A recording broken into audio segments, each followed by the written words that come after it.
We are joined now by former Boston Police Chief turned WBZ security analyst Ed Davis. Ed, we appreciate you joining us tonight. Thank you very much. Let's first go ahead and talk about the early moments of this thing. There's always a panic as people flee and then recount their versions for responding officers, which are sometimes, as you know, accurate and sometimes not. How important is it to separate fact from fiction in those early stages? Hi, Ken. It certainly is a difficult problem when you first get to the scene like this and trying to sort things out and make sure you're getting valid information. And there's an old saying that all the information you get at first is usually wrong. So we have to be very cautious in what we speak about. But in a situation where there are this many witnesses, you do start to be able to build a picture pretty quickly. Some people will be off a little bit this way, some people off a little bit that way. But it's great that the Nashua Police Department has pulled all of the witnesses together in one place. They'll methodically take statements from each one of the people that had specific evidence to provide.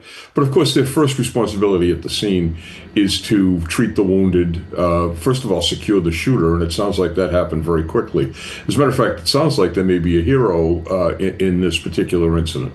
But they secured the shooter very quickly, then provide medical attention to the victims, and then get everybody aside and begin to sort the thing out. The other thing I want to say is, in a large event like this, not only do you have the gunfire, but you also have people running and the real possibility of trampling injuries. So people could have been hurt just attempting to get away from the gunfire. Ed, in this instance, we at first were told there were two possible shooters and that they were both on the run. It later turned out that there was one, and he was apparently detained at the scene after the police looked at surveillance video. Is there any attention paid to motive in these early stages, or is that not very important? Well, it's not the most important thing that happens, but there is always attention to the motive because it drives the interrogation that occurs. It is a very important part of a criminal case, not absolutely necessary, but certainly better for the prosecution if there is some type of motivation they can determine. And if this guy was making statements as he ran away, that motivation may be right on the surface. It might not be hard to figure this one out. Okay. Ed, what are police doing right now, and what will they be doing overnight? Well, they've secured the crime scene. There was a full response by police agencies from Massachusetts and New Hampshire, including drones and dogs and everything you can think of. So Kevin Rourke is a police chief up in Nashua. He's a very good police chief and runs a great organization up there. They know what to do, and they called in to get all the help that they could get.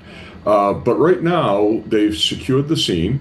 They've transported the victims.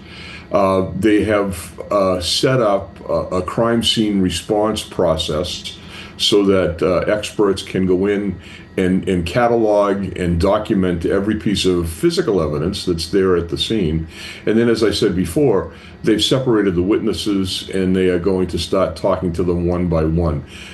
Sounds like there's a lot of people involved, and logistically that can be a problem. So that'll go through the entire night and into tomorrow, I'm sure. Former Boston Police Chief Ed Davis joining us tonight to talk about this shooting at the country club in Nashua, New Hampshire. Ed, thanks for your expertise. We appreciate it. Thank you, Ken.